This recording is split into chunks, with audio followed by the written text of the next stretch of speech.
pleasure to meet you again and to meet you for the first time in my capacity as Prime Minister. I had the great pleasure of attending, amongst other meetings in China, the G20, over which you presided, at a time of great hope for the international system and great progress under the banner of the G20. I look forward to further progress with your presidency of APEC next year. As you mentioned, our countries have a long history of cooperation, engagement, and trade. 55 years of diplomatic relations marked the anniversary 2 weeks ago. In recent years, we have not been as engaged. In fact, as you know, this is the first formal meeting between the Canadian Prime Minister and the President of the People's Republic of China for 8 years. Distance is not the way to solve problems, not the way to serve our people with people-centered growth, as you have advocated. Pragmatic and constructive engagement is, and I welcome the momentum that has been established in recent months, meetings of our officials, meetings of ministers, and the meeting that I was able to have with Premier Li in New York.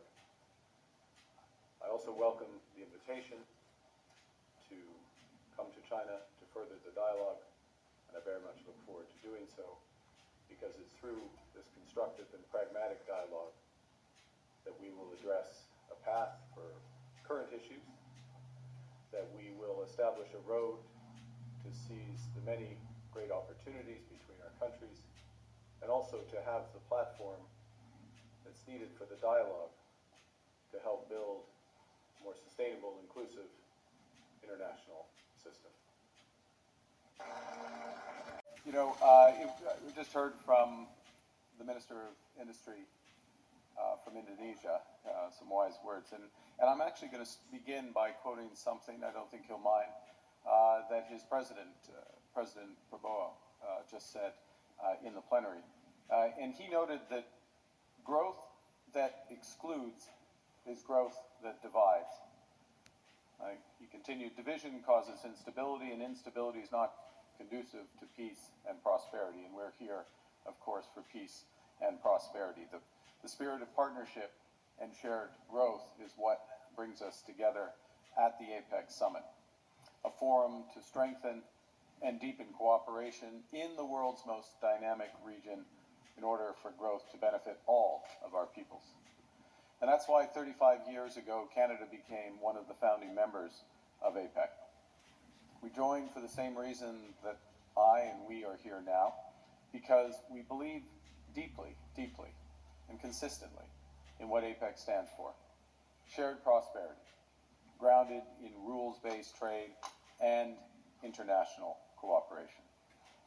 At that first APEC meeting in 1993, first meeting of APEC leaders then, was more or less in the immediate aftermath of the Cold War, and nations recognized that by working together, they could build a new foundation for growth across the Asia-Pacific, one that could harness the region's energy, strengthen cooperation, and expand that prosperity for all. That was a hinge moment. That was a choice. That was a choice that those leaders took. And today, we're facing another hinge moment in history. Our world is undergoing one of the most profound shifts since the fall of the Berlin Wall. And that old world, the world in which APEC prospered, but also helped to foster, that old world of steady expansion of rules-based liberalized trade and investment, a world on which so much of our nation's prosperity, very much Canada's included, that world is gone. I think we have to be clear-eyed about that reality, because nostalgia is not a strategy. And clinging to the past also ignores the scale of what's happening in parallel to these geopolitical changes, which is the scale of technological changes that are underway in life sciences, in the energy transition, and of course, most fundamentally, in artificial intelligence. So what comes next? What comes next is ours to build. And I mean very much you here, governments, labor, citizens. At the core of this will be a partnership, a new partnership between government and business in service of our fellow citizens. Now, I'm going to say a few words about Canada's role in that. We are a young nation, certainly compared to our hosts, Korea, our incredible hosts, Korea. This is an extraordinary event. The APEC Leaders event is remarkable.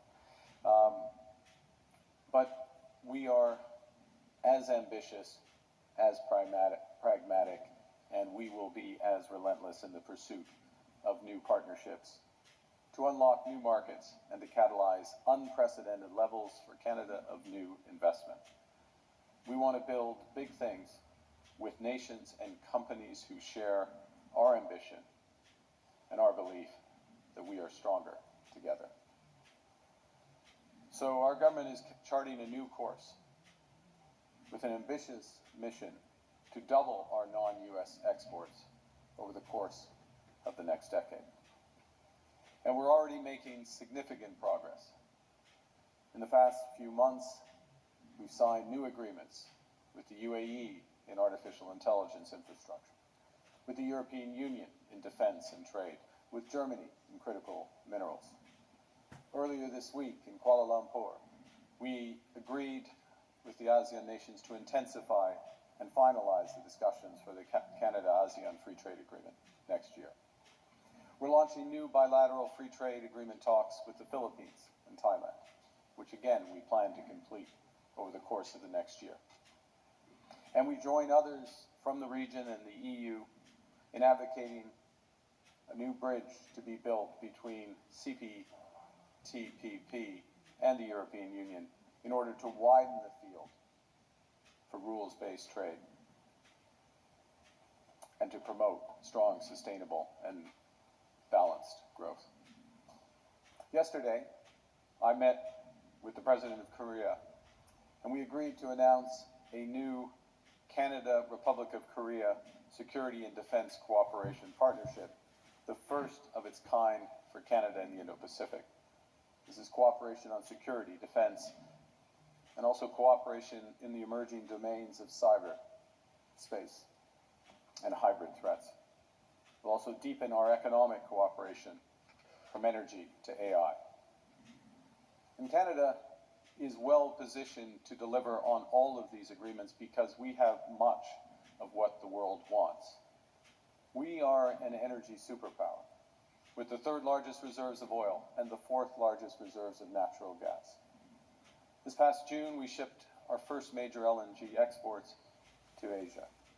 We're making major investments in streamlining approvals, so we're going to scale up quickly.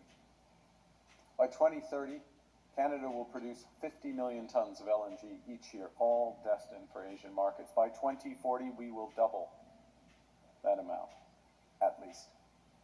Domestically, we have an electricity grid that is 85% clean energy, and we have plans to increase that by 50%,